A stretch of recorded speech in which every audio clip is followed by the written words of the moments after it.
अरे यार मेरे ये तो कुछ भी नहीं है। अगर जिंदगी में कुछ पाना है तो खोना भी पड़ेगा ना। हाँ, यही तो इस दुनिया का दस्तूर है और हम इस दुनिया के दस्तूर के दायरे में रहकर ही जीना चाहते हैं। ये हुई ना बात। मतलब हमारी बात।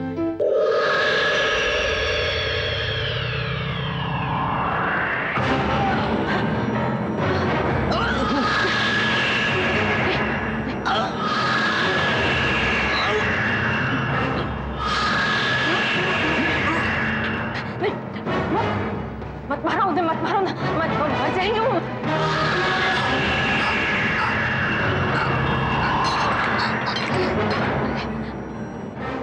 मर गए।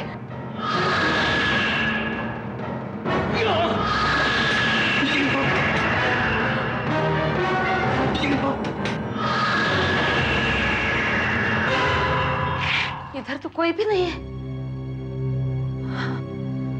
लगता है मैंने सपना देखा। बहुत बाप रे, अरे बाप रे।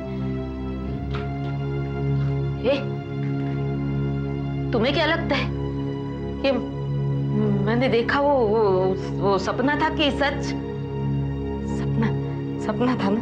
हाँ हाँ, मुझे भी ऐसा ही लगा सपना था, लेकिन बहुत बहुत डरावना था। बाप रे, देखो देखो, मुझे लगता है यहाँ कोई आने वाला है।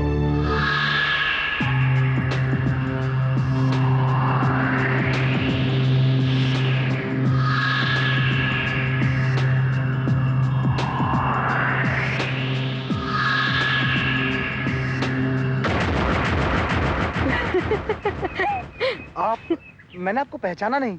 आप नहीं, तुम। क्योंकि मैं तो तुम्हें तुम ही कहने वाली हूँ। रहा सवाल पहचाने का, तो तुमने मुझे भले ही ना पहचाना हो, मैंने तो तुम्हें पहचान लिया है। तुम विशाल हो, मुंबई से आए हो। अपनी बहन ईशानी और जीजाजी रोहन गुप्ता का पता ढूंढ रहे हो। 7 साल के बाद आए हो तुम यहाँ। ये सब आपको कैसे मालूम? फिर अगर तुमने ये आप का नारा नहीं छोड़ा तो मैं बिल्कुल नहीं बताऊंगी कि मुझे ये सब कुछ कैसे मालूम है, और तुम्हारे जीजाजी का पता भी नहीं बताऊंगी। अच्छा, मैं आपको तुम बोलूंगा। तुम मुझे तुम नहीं, रुचि। रुचि नाम है मेरा। रुचि, कुछ याद आया?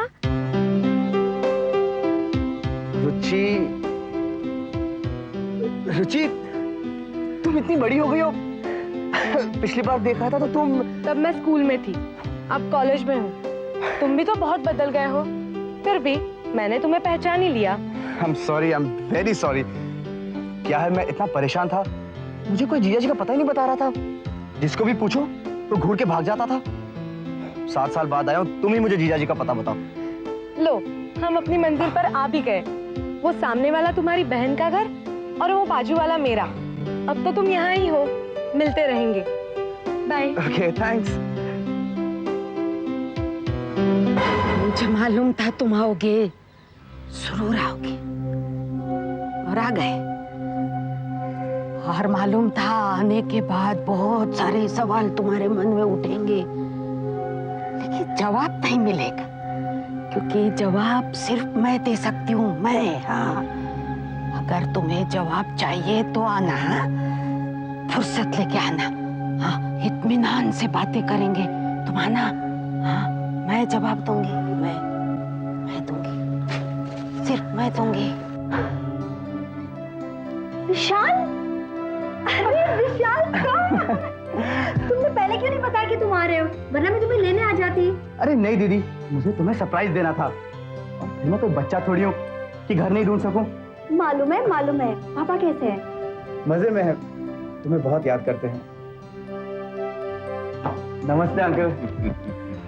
वेलकम वेलकम, बहुत सालों के बाद आए। घर ढूंढने में कोई परेशानी तो नहीं?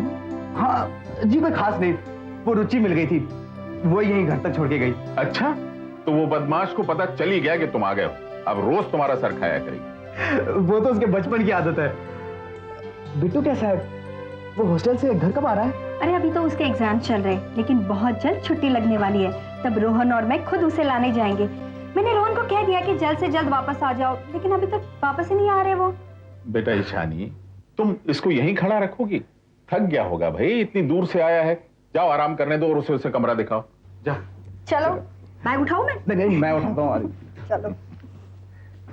अंकल, आपको अभी भी अपना खेल याद है जब आप सिर्फ गिनती से हमें छिपा छिपी में पकड़ लेते थे? बेशक, हम अभी भी गिनती से आपको आपका कमरा बता सकते हैं। तो बताइए। तो यहां से पीछे मुड़ो, फिर उसके बाद 4 कदम आगे, और फिर उसके बाद 4 स्टेप्स नीचे जाओ और 10 कदम आगे बढ़ो और बाएं तरफ तुम्हारा कमरा, अंदर चले जाना। वाह अंकल, ये हुई ना बात।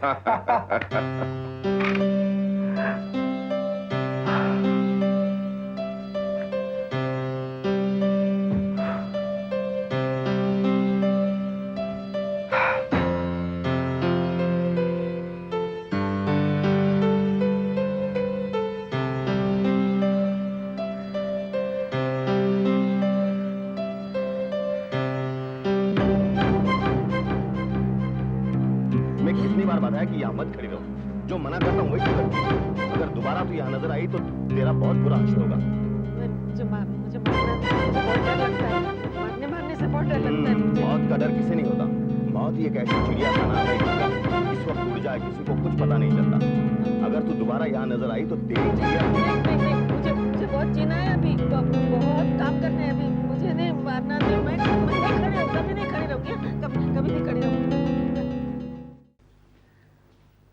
विशाल, विशाल, विशाल, अब तो तुम्हें वही खाना पड़ेगा जो तैयार है, लेकिन शाम से वही बनेगा जो तुम्हें पसंद है। थैंक यू दीदी।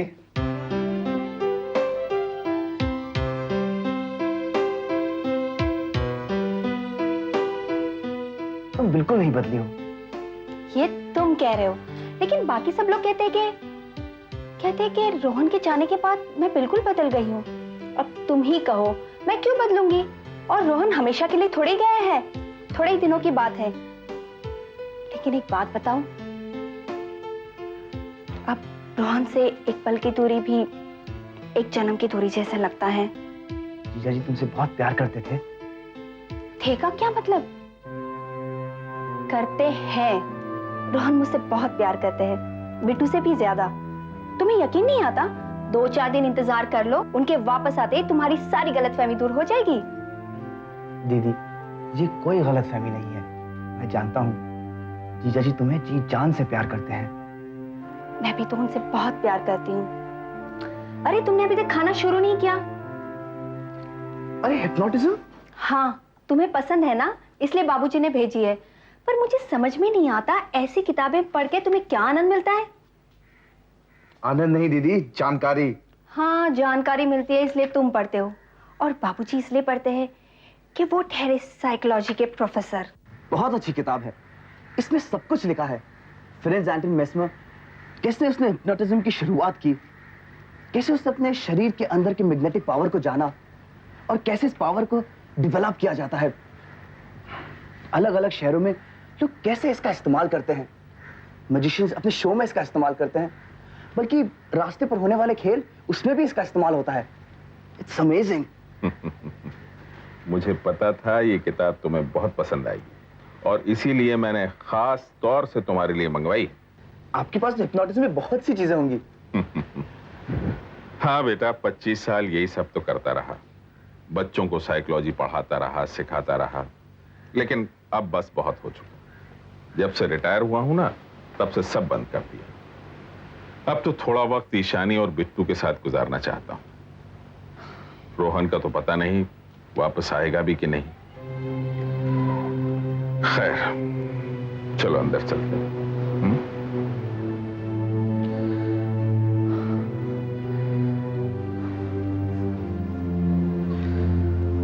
अंकल, लेकिन जीजा जी गए कहाँ?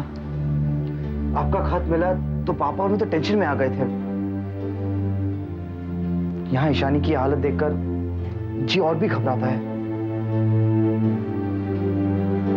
रोहन अपने बॉस के साथ बाहर बिजनेस टूर पर जाने वाला था। उसी दिन शाम को मैं और ईशानी डॉक्टर के पास गए। वहां से जब लौटे तो रोहन और आकाश का कोई पता नहीं। उसके अचानक गायब हो जाने से ईशानी परेशान हो गई। वो ये सदमा बर्दाश्त नहीं कर सकती, बस उसी दिन से उसका इंतजार कर रही है। कुछ दिनों तक तो मैंने भी इंतजार किया, लेकिन जब 2 महीने गुजर गए बेटा, तो मैं डर गया। आखिर रोहन बेटा है मेरा। आपने पुलिस को इन्फॉर्म किया? हाँ किया था, लेकिन उनके पास भी उसका कोई जवाब नहीं। क्या ईशानी दीदी को मालूम है पुलिस? नहीं बेटा, मैंने उसे कुछ नहीं बताया, और इंस्पेक्टर साहब को भी मैंने रिक्वेस्ट किया कि ईशानी को कुछ ना बताए। वैसे ही उसकी हालत ठीक नहीं है, अगर उसे ये पता चल गया कि पुलिस तहकीकात कर रही है तो ये सदमा बर्दाश्त नहीं कर पाएगी और न जाने क्या क्या सोचने लगेगी। और इसीलिए मैंने तुम्हें खत लिखकर यहां बुलाया है कि तुम उसका कुछ दिल बहला सको। देखो बेटा, तुम भी पुलिस के बारे में उसे कुछ मत बताना जब तक कि रोहन का पता नहीं चल जाता। अजीब बात है, जीजा जी ईशानी दीदी को बगैर बताए मुंबई तक नहीं आते थे और अचानक कहां चले गए? इस सवाल का जवाब तो हम भी अब तक ढूंढ रहे हैं कि कहां चला गया बगैर बताए।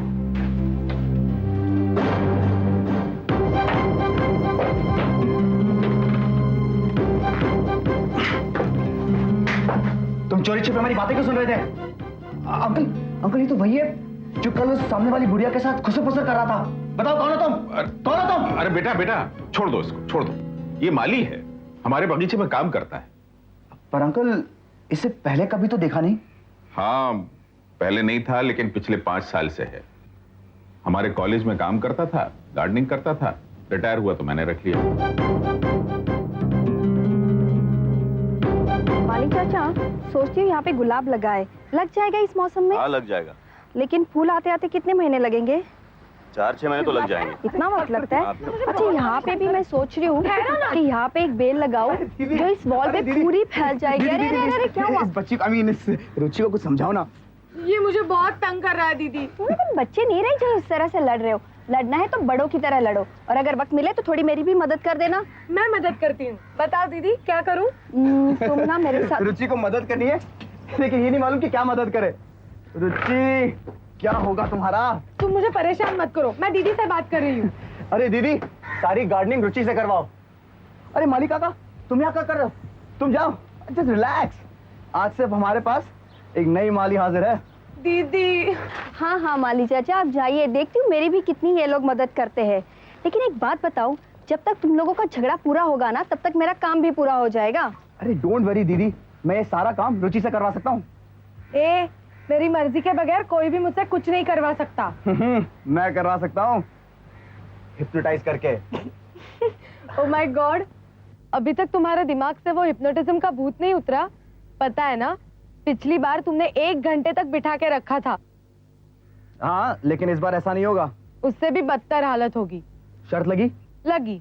देखा, मेरा हाथ बटाने के बजाय आपस में लड़ने लगे। अरे दीदी, बस 5 मिनट। 5 मिनट में हमारी नई माली तुम्हारा सारा काम करेगी।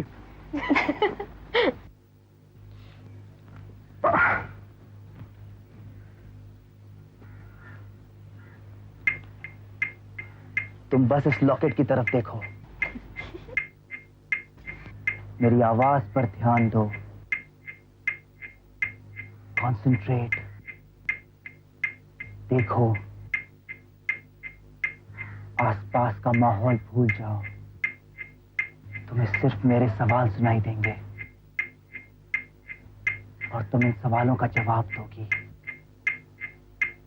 तुम कहाँ हो? मैं रोहन के साथ हूँ।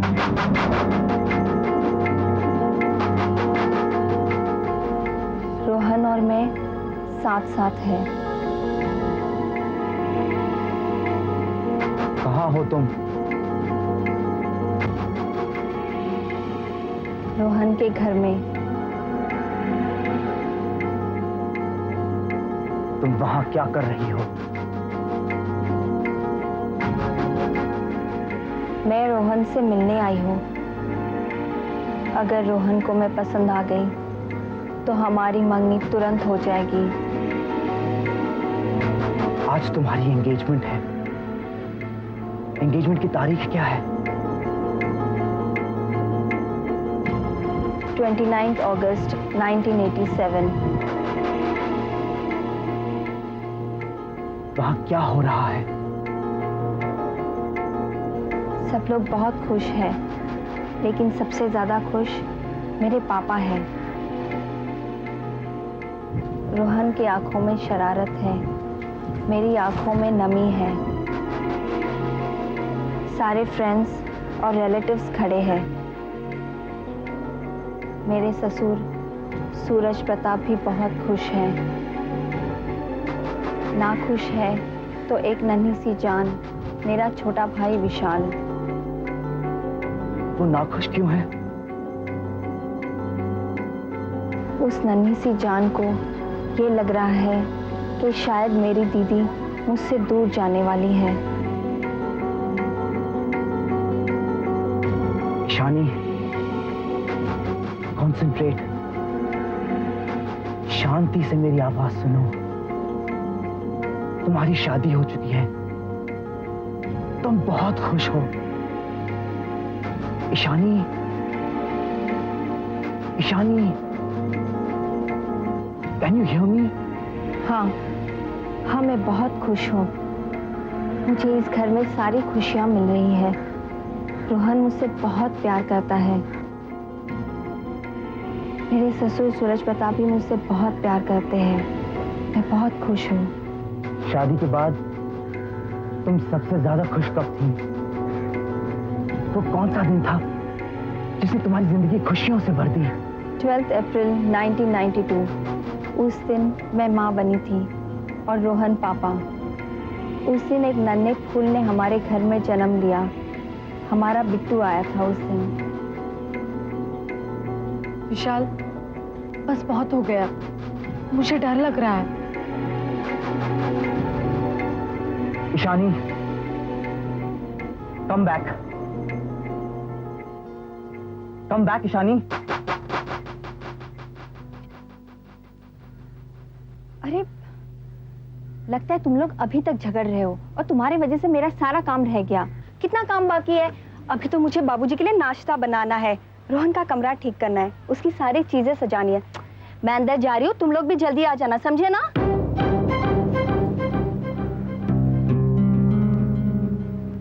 विशाल, दीदी को तो कुछ याद नहीं रहा। आपको मैंने उस दिन उस सामने वाली बुढ़िया के घर में देखा था। उस वक्त आप वहां क्या कर रहे थे? आप तो यहीं रहते हैं ना? आपने मेरे सवाल का जवाब नहीं दिया। अगर मैं इस सवाल का जवाब ना दूं तो? नहीं काका, जवाब तो देना पड़ेगा। ठीक है, आप बहुत जोर दे रहे हैं इसलिए बता देता हूं कि वो माई, आप समझ रहे इतनी भोली नहीं है। लोग कहते हैं वो बहुत अजीब औरत है। वो अपने घर में घुसना चाहती थी। अपने घर में? क्यों? वो तो पता नहीं, शायद आपसे मिलना चाहती थी। मुझसे क्यों? वो तो वही जाने, पर मेरा काम है बाहर वालों को अंदर नहीं आने देना। मैं उसे उसके घर छोड़ आया तो वो वहीं से आपको पुकारना चाहती थी।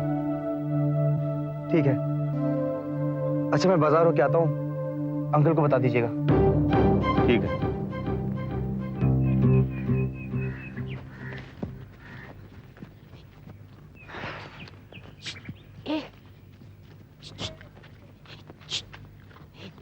छवा, छवा, तुम आ गए। तुम यहाँ? हाँ, तो कहाँ गए थे? हाँ, रोहन के बारे में पूछताछ करने। हाँ, मत जाना, मैंने कहा था ना मत जाना। कोई कुछ नहीं बताएगा सिवाय मेरे। मैं कोई पूछताछ नहीं कर रहा था। मैं जा रहा हूँ, बहुत देर हो गई है। हाँ, देर तो हो गई है, बहुत देर हो गई है। 2 महीने हो गए, 2 महीने। वो अब तक क्यों नहीं लौटा? तुम किसकी बात कर रही हो? उसी की, रोहन की। मैंने कहा था ना बहुत सारे सवाल उठेंगे, लेकिन जवाब तो सिर्फ मैं ही दे सकती हूँ। देखो, मैं उस दिन आने वाली थी तुमसे मिलने, वो माली ने रोक दिया मुझे। तुम मुझसे क्यों मिलना चाहती हो? क्यों? सवाल है ना, जवाब चाहिए ना। अगर जवाब चाहिए ना तुम्हें, तो वक्त जब मिलेगा तो मुझसे मिलने आ जाना। हाँ, मुझसे मिलने आ जाना, मैं दूंगी सब जवाब। अच्छा, अब मैं चलती हूँ। हाँ, कोई मेरा इंतजार कर रहा है। हाँ, मैं चलती हूँ।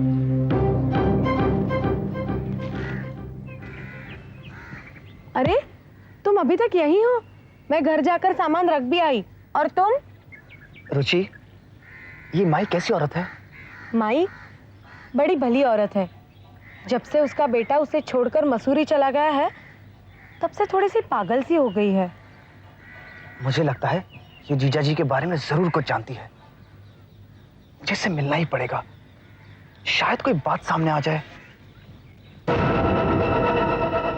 बुढ़िया बाज नहीं आएगी।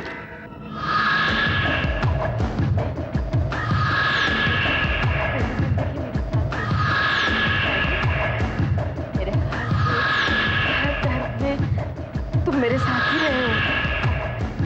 और आज तक हर बार मैंने तुम्हें साफ देखा है, लेकिन आज तो धुंधले क्यों दिख रहे हो?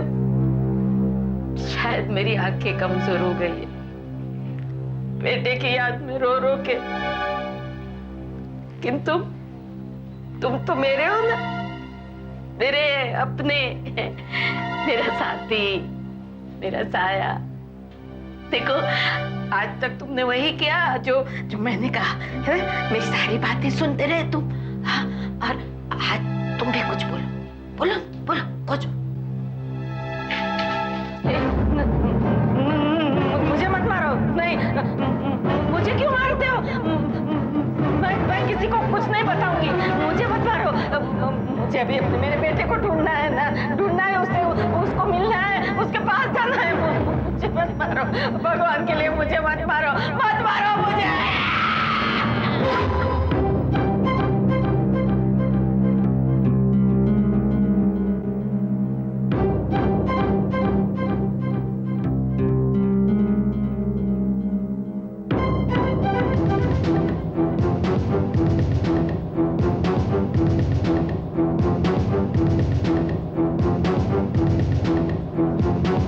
माई, माई, माई, माई! अंकल! अंकल!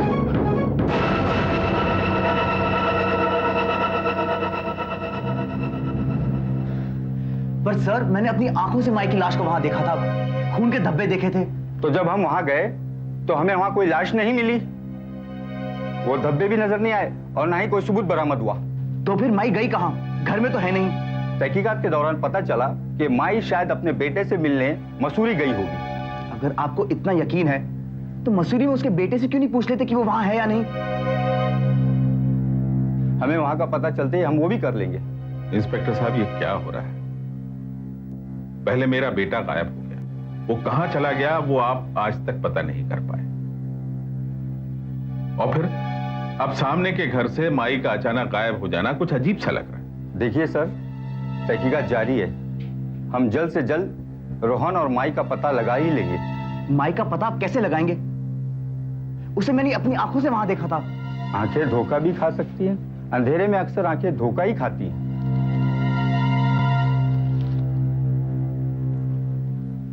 रुचि, यहां कोई साजिश हो रही है, हमें गुमराह करने की कोशिश की जा रही है। पर ऐसा कौन करेगा? वही तो जानना है। माई मुझे जरूर कुछ बताना चाहती थी, उसे जरूर कोई राज मालूम था, और वो राज मुझ तक पहुंचाए उसके पहले कातिल ने उसका खून कर दिया। मतलब कातिल ये जानता था कि तुम माई से मिलने जाने वाले हो? लेकिन ये बात तुम्हारे और मेरे अलावा और कोई नहीं जानता था। हाँ वो तो है। इसमें ईशानी दीदी हमारी जरूर मदद कर सकती है। ईशानी दीदी? वो कैसे? इस बार मैं तुम्हारे सवाल का जवाब नहीं दूंगा। क्यों? अच्छा, तो तुम्हें ऐसा लग रहा है कि मैं... जाने दो, तुम्हें जो चाहिए वो करूं, मैं चली। अरे रुचि, तुम कहाँ चली? दीदी उसे जाने दो। इसे क्या हुआ? बताओ तो, क्या बात है? दीदी आओ, बैठो ना।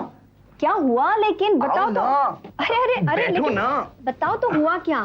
कहीं झगड़ा वगड़ा तो नहीं हो गया तुम दोनों के बीच? नहीं दीदी, वो पता नहीं क्या कहते रहते हैं तुम दोनों हमेशा। वो बिट्टू के आने की तैयारियां हो गई? हाँ, सारी हो गई, लेकिन सिर्फ एक स्वेटर बुनना बाकी है, लेकिन वो भी रोहन के आने से पहले हो जाएगा। दीदी, इसे पहचानने की कोशिश करो। ये क्या है? ध्यान से देखो।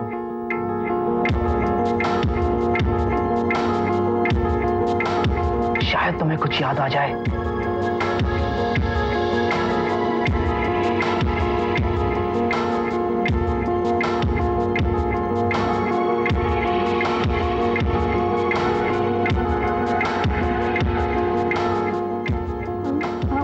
मुझे कुछ याद नहीं। Just concentrate on it. इतना खूबसूरत है, ध्यान दो। ईशानी, तुम्हें नींद आ रही है ना? हाँ हाँ तो सो जाओ। हाँ। अपनी आंखें बंद कर लो।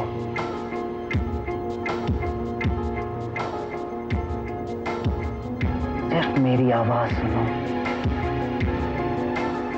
और मैं जो कुछ पूछूं उसका सही सही जवाब दो। जो मैं कहूंगा करोगी ना? हाँ, मैं वही करूंगी। तुम्हें मेरी आवाज सुनाई दे रही है ना? हाँ, मैं सुन रही हूँ। तो अब मुझे बताओ कि तुम अपने पति रोहन से आखिरी बार कहां मिली थी? कौन से दिन? वो दिन था हमारी मैरिज एनिवर्सरी का। हम सब बहुत खुश थे। रोहन अपने बॉस आकाश को लेकर घर पर आया था। हम हमारी शादी की सालगिरह मना रहे थे। क्या बात है, क्या बात है। Well said, well said. Once again many many happy returns of the day. Thank you very much. शादी की सालगिरह मुबारक हो। रोहन, मैं तुम्हें पहले से ही कहता है कि तुम बड़े खुश नसीब आदमी हो जो तुम्हें ईशानी जैसी खूबसूरत बीवी मिली है। जनाब, सिर्फ खूबसूरत बीवी से घर नहीं चलता। आप जैसा मेहरबान और कदरदान बॉस भी होना चाहिए जो हमारी मांगों को पूरा करे। आपकी जरूरतों को पूरा करने के लिए तो हम बेताब हैं, लेकिन हमारे ख्वाबों को भी हकीकत का रंग दो। क्या है आपके ख्वाब? अगर हमारे बस में होगा तो रोहन आपको नाराज नहीं करेगा। ये बात है तो रोहन, आज वो ख्वाब पूरा हो जाए। रोहन, क्या तुम जानते हो कि वो क्या चाहते हैं? हाँ, क्या? वो तुम्हें चाहते हैं।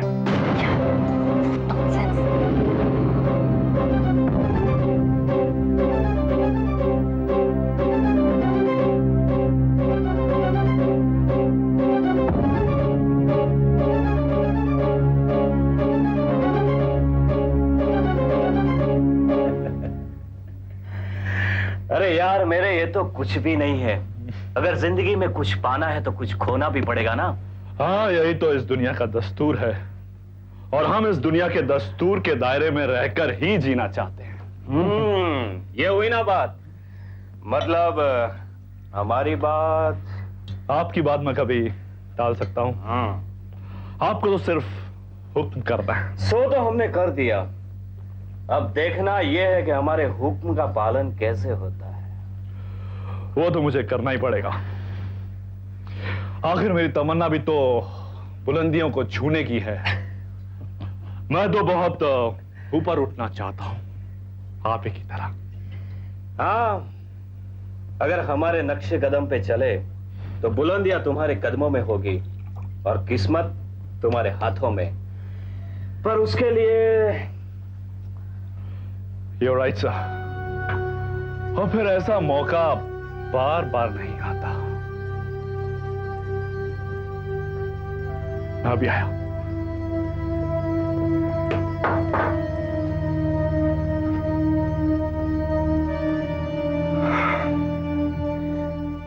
और डार्लिंग, तुम तो खामा नाराज हो गई। चलो बाहर चलो। अरे कुछ घंटे गुजारने से हमारी तकदीर बदल सकती है, तो इसमें अर्जी क्या है?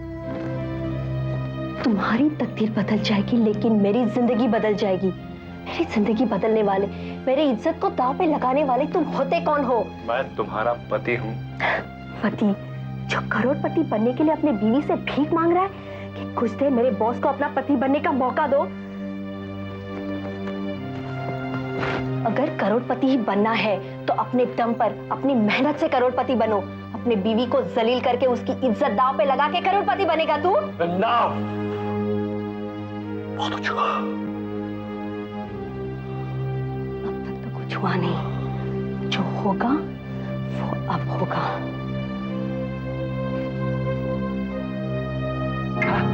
ईशानी, तुम कमरे के बाहर गई, फिर क्या हुआ? ईशानी, ईशानी, ईशानी प्लीज बात का जवाब दो।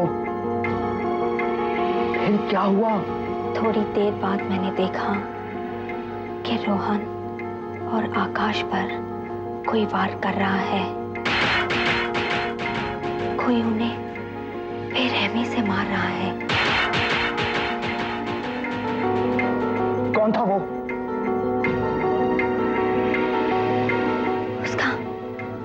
उसका चेहरा मुझे याद नहीं आ रहा है।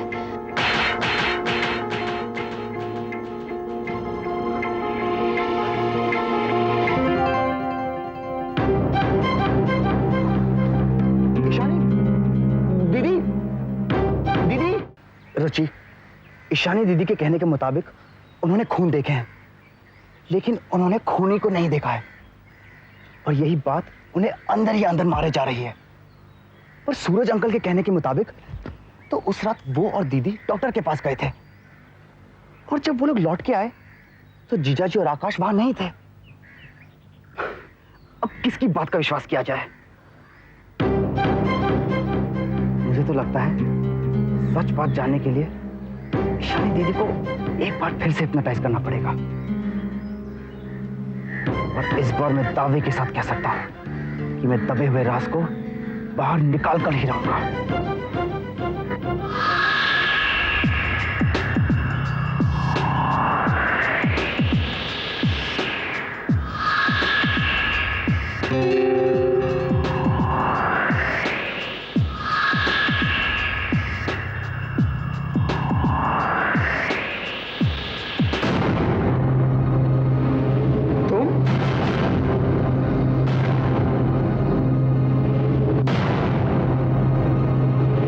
ईशानी दीदी,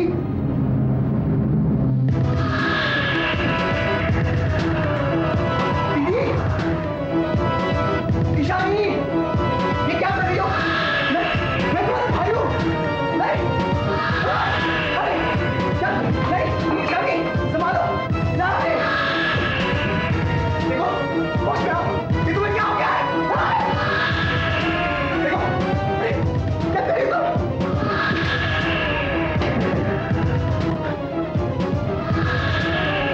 ईशानी दीदी, तुम्हें क्या हो गया? मैं तुम्हारा भाई हूँ विशाल।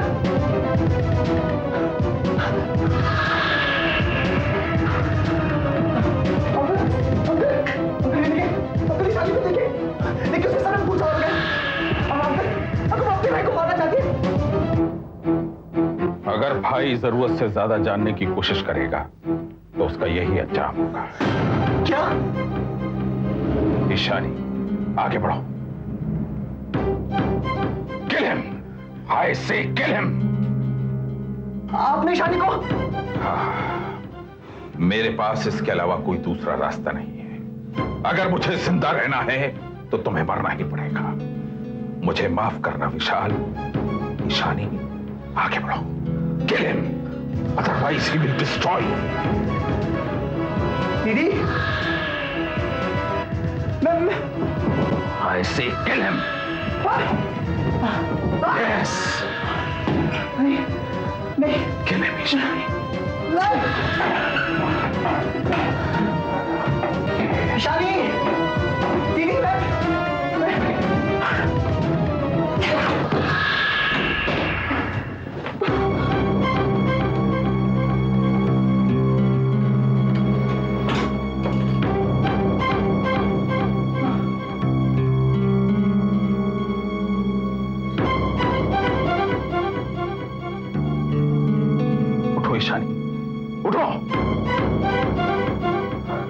आवाज सुन रही हो ना? Kill him! Kill him! उठो ईशानी।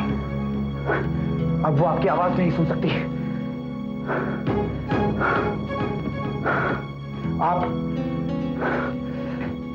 अब आप मेरा कुछ नहीं बिगाड़ सकते। मेरे पास एक सबूत है जो आपको कातिल साबित कर सकता है। ये नहीं हो सकता। मैंने कोई सबूत नहीं छोड़ा। देखिए, गौर से देखिए, ध्यान से देखिए। मुझ पर तुम्हारा जादू चल नहीं सकता। No, never. तुम मुझे फंसा नहीं सकते, नहीं फंसा सकते तुम। मैं चाहता हूं कि आप इसे गौर से देखें। इसमें बिट्टू की तस्वीर है।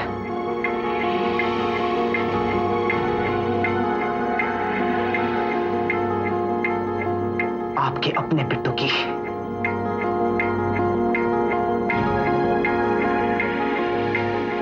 आप उसे बहुत प्यार करते हैं, वो भी आपको बहुत प्यार करता है।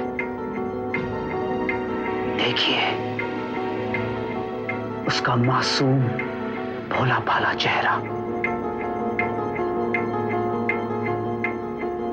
उसकी शरारत भरी मुस्कान,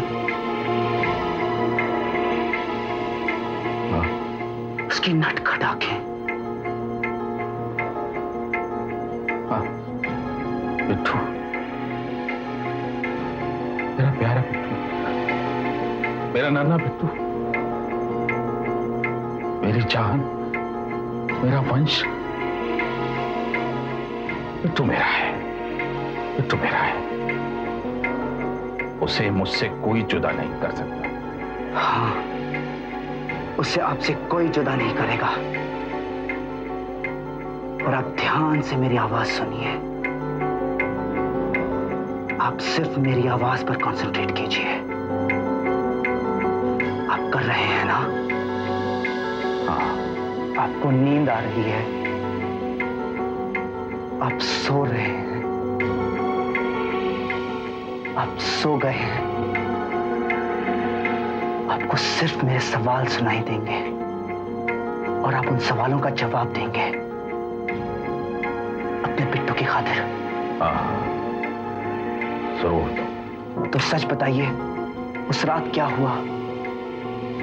याद कीजिए, वो रात ईशानी और रोहन की शादी की सालगिरह की रात। आकाश भी आया था। ईशानी और रोहन में झगड़ा हुआ था। फिर क्या हुआ?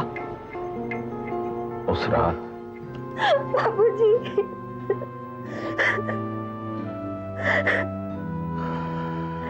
मैंने सब सुन लिया है बेटा। मुझे घिन आ रही है अपने आप से कि मैंने ऐसे बच्चे को जन्म दिया। लेकिन बेटा, रोहन और आकाश में से कोई बड़ा गुनहगार है तो वो है आकाश।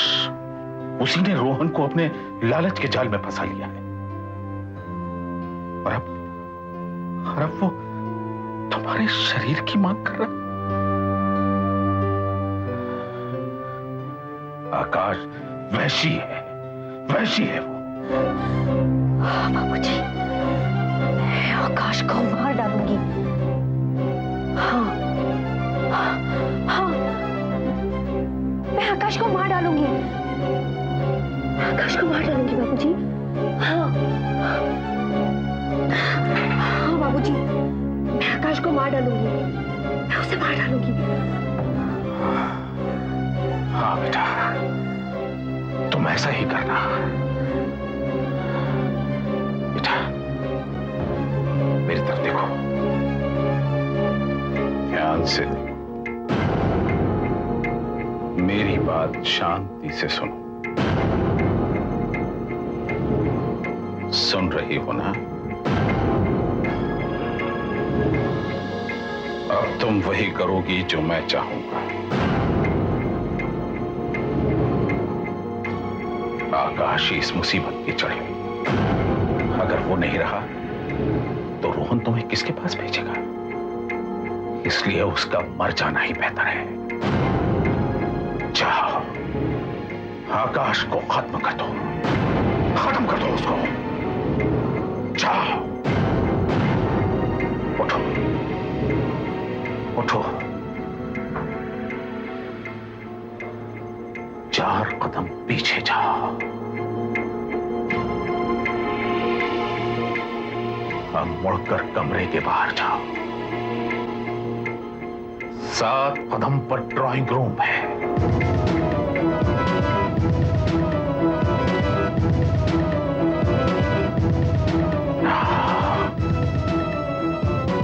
Now kill him. Kill him. Kill him. Kill him. मैं ऑर्डर देता गया और ईशानी मेरा हुक्म मानती गई। वो उस वक्त मेरे वश में थी और वही कर रही थी जो मैं उससे करवाना चाह रहा था। लेकिन तभी आकाश को बचाने के लिए रोहन बीच में आ गया। सच कहता हूं, मैं रोहन को मरवाना नहीं चाहता था। कोई भी बाप अपने बेटे को मरवाना नहीं चाहेगा, चाहे वो कितना ही आवारा, कितना ही जुल्मी क्यों ना हो। मैं तो रोहन को आकाश के चुंगल से छुड़ाना चाहता था, लेकिन मुझे क्या मालूम कि आकाश के साथ रोहन भी। हाँ हाँ, बोलिए, मैं सुन रहा हूं। आपने आकाश और रोहन की लाश का क्या किया? उन दोनों की लाश मैंने माली की मदद से बगीचे में दफना दी। लेकिन जब माली उन दोनों की लाशों को दफना रहा था, तभी माई ने हमें देख लिया। देख बुढ़िया, तूने अभी अभी जो यहां देखा है वो सब भूल जाओ, वरना तेरा और तेरे बेटे का भी यही हाल होगा। लेकिन जब माली ने मुझे बताया कि विशाल माई से मिलकर हमारा राज जानने की कोशिश कर रहा है, तब मैंने ही ईशानी को वश में करके बुढ़िया को मारने भेजा। पर आपने इस बात को छुपा कर क्यों रखा अंकल? क्यों? बिट्टू के लिए। मैं तो उसी रात अपना गुनाह कबूल करके आजाद हो जाना चाहता था। अपने आप को पुलिस के हवाले कर देना चाहता था, मुक्ति पा जाना चाहता था इस दलदल से। लेकिन मैंने सोचा कि मैं और ईशानी तो जेल चले जाएंगे, लेकिन बिट्टू का क्या होगा? यही एक वजह थी जिसके लिए मैं गुनाह पर गुनाह करता गया। मैं कबूल करता हूं कि मैं अपराधी हूं, और मेरा यह अपराध फूल से भी ईशानी की जुबान पर ना आ जाए, इसलिए मैंने उसे दोबारा हिप्नोटाइज किया। ईशानी सब भूल गई। उसे सिर्फ इतना याद रहा कि रोहन कभी न कभी वापस आएगा, और उसे सिर्फ रोहन का इंतजार था। विशाल, मैंने अपने स्वार्थ के लिए ना जाने कितनी जिंदगियों में जहर घोल दिया। लेकिन बेटा, क्या तुम्हें नहीं लगता कि हर बाप के सीने में एक स्वार्थी दिल का होना जरूरी? बाबूजी, विशाल, तुम, मैं यहाँ कैसे आ गई?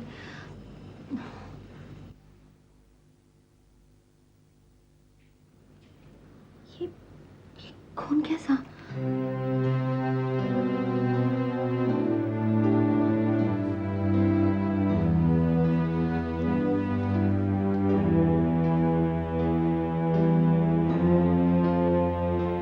दीदी, वो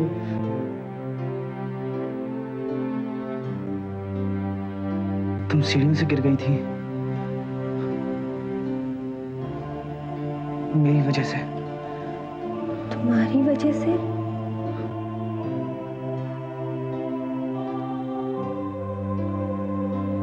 चलो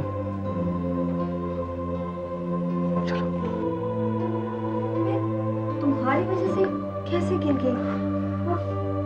अरे दीदी, छोड़ो ना इन फालतू बातों को। बहुत भूख लगी, कुछ लाओ ना खाने के लिए। नहीं नहीं नहीं, हर वक्त तुम बनाती हो। तुमने कब से मुझे खिला खिला के इतना मोटा किया। आज सबके लिए मैं डिश बनाऊंगा। I'll cook something। आज हम खूब धमाल करेंगे, खूब धमाल करेंगे। अरे और वो तुम स्वेटर बुन रही थी ना बिट्टू के लिए, वो तुमने कंप्लीट कर दिया? अरे अरे वो आएगा तो मांगने का ना, तो उसे तैयार करो दीदी, देखो फिनिश इट।